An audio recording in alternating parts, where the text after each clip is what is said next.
In this video, we are going to read 2 articles and then analyze the text. Hello everyone, thank you for joining Adults ESL Online Learning. I'm Dr. Hernandez Smith. Before we begin, we want to thank our subscribers for supporting this channel.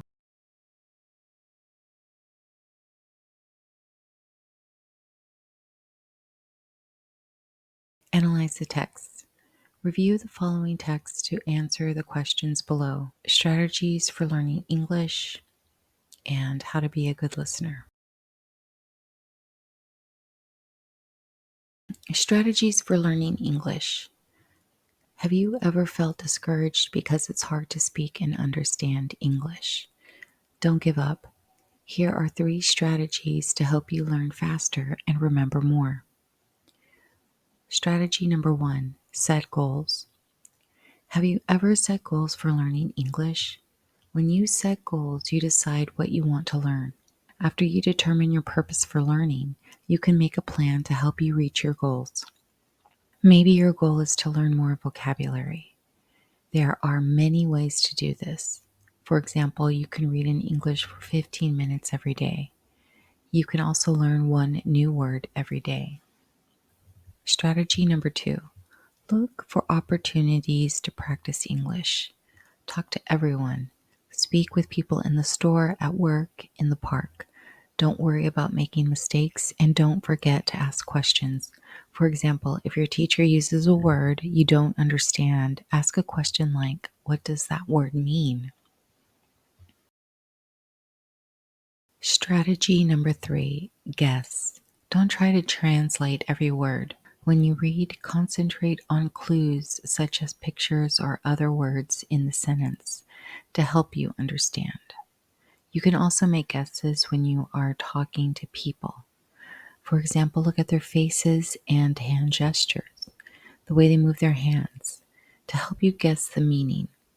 Set goals to look for opportunities to practice and guess. Do these things every day and you will learn more English. How to be a good listener. Listening is an important skill, but for many students, it is the most difficult part of learning English. People talk too fast, says Marisol Ruiz, a student at Wilmont Community College. When I don't understand a word, I feel discouraged and I stop listening. There are actually 2 different kinds of listening. Each kind of listening has different strategies you can use to understand English. Interactive listening is the first kind. In interactive listening, you speak to someone and then you listen and respond to that person. Conversations and group discussion are examples of interactive listening. Here are some strategies for improving your interactive listening skills. Ask for help. Say please. Speak more slowly, or ask, excuse me, what did you say? Check the information. If you think you haven't understood, repeat what you heard and use your own words. Make sure you're listening. Don't think about what you're going to say next. The second kind of listening is non-interactive. With non-interactive listening, you listen but you don't speak. Watching movies and listening to music are examples of non-interactive listening. I have lived in the United States for 2 years, and for me, watching movies or listening to the news on the radio is very difficult. Ahmed Amran says, I can't ask questions about the things I don't understand. The following strategies can help improve your non-interactive listening skills. Use what you know. Think about the subject and try to think of the words you will hear in advance. For example, when you watch TV, a weather reporter might use the words rainy or sunny. Listen for those words. Just listen. Concentrate on listening. Be an interactive listener. Don't eat lunch or do other things while you're listening. Don't stop listening. Even if you don't understand something, keep on listening. You can make guesses and listen to other important information. If you do all these things, not only will you become a better listener, your speaking skills will improve too.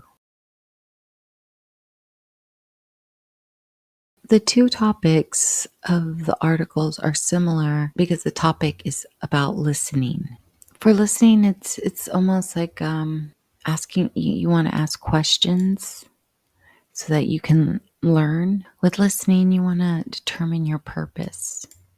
Are you going to be doing interactive listening, or is it non-interactive listening? And then once you decide your purpose, then you can adjust to see if you can ask questions and practice your listening for words that you don't know or words that you do know.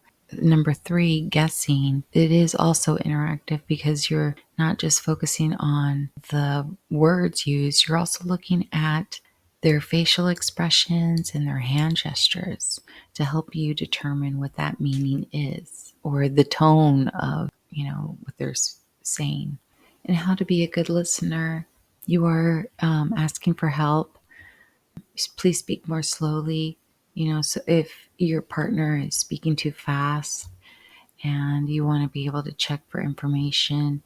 And then even in non-interactive, when you're just listening, like watching a movie or the news, for practicing your English, you can still be looking for those hand gestures or those facial expressions if it's on television. But radio can be very difficult.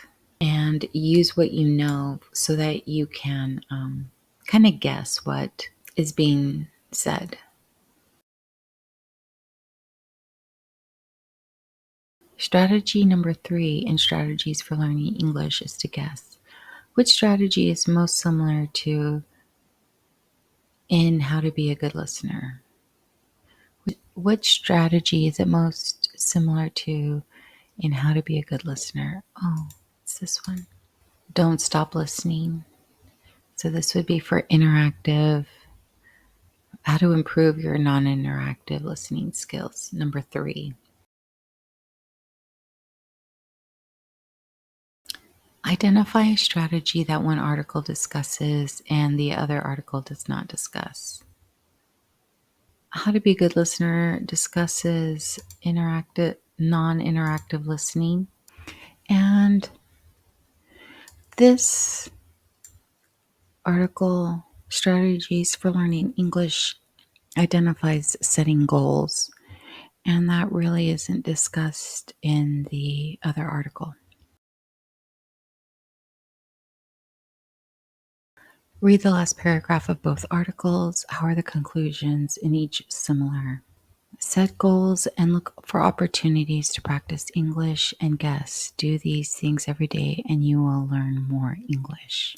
Do all these things and not only will you become a better listener, your speaking skills will improve too. Both paragraphs end with saying that using their strategies, you will be able to be a better listener and also improve your English.